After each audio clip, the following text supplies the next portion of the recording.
Hi children, this is Grandma Carla with my friend Elijah, and we are reading Meet the Pilgrim Fathers.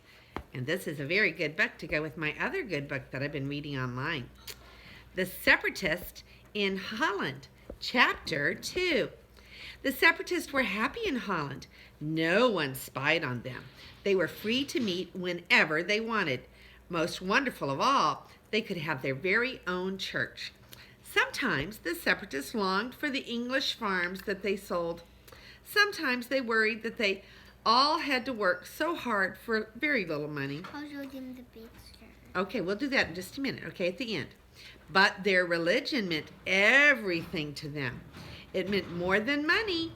It meant more than living in England.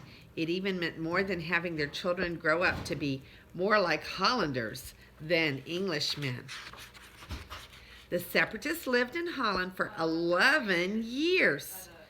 Then there was talk that Spain was going to declare war on Holland. The Separatists knew the King of Spain was a Catholic.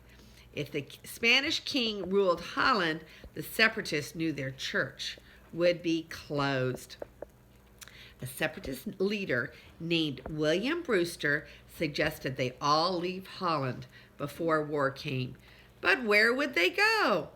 All of Europe, except for Holland, was ruled by kings with strong feelings about religion. William Brewster said he knew of a place where people might worship as they pleased, and that place was called America. Separatists feared the very name America. America was a wild and dangerous land. It belonged to the Indians. There was nothing there. There were no houses. There were no stores. There were no towns. There was one English town in America, Brewster said. It was called Jamestown. And Jamestown had been built and settled by people who had been sent to America by English businessmen. The people in Jamestown had a hard time at first, but they had survived. Brewster was sure the Separatists could survive in America too. And perhaps they could even get some businessmen to send them there.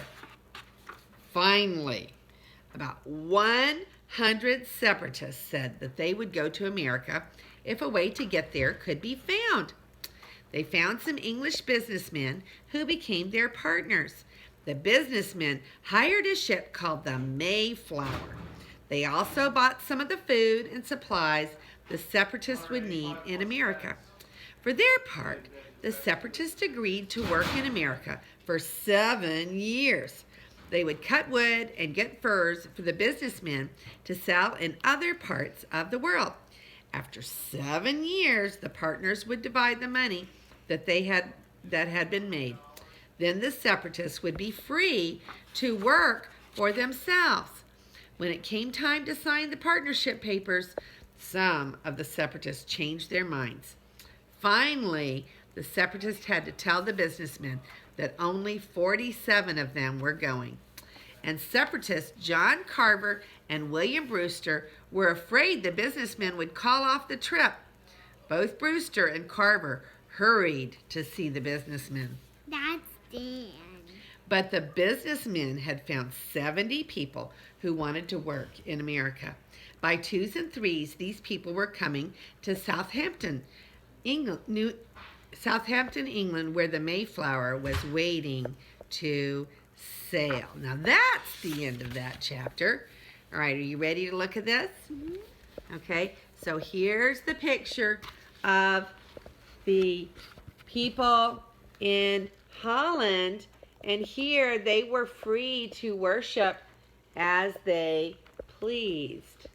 See the picture? That's the only picture for that very long chapter.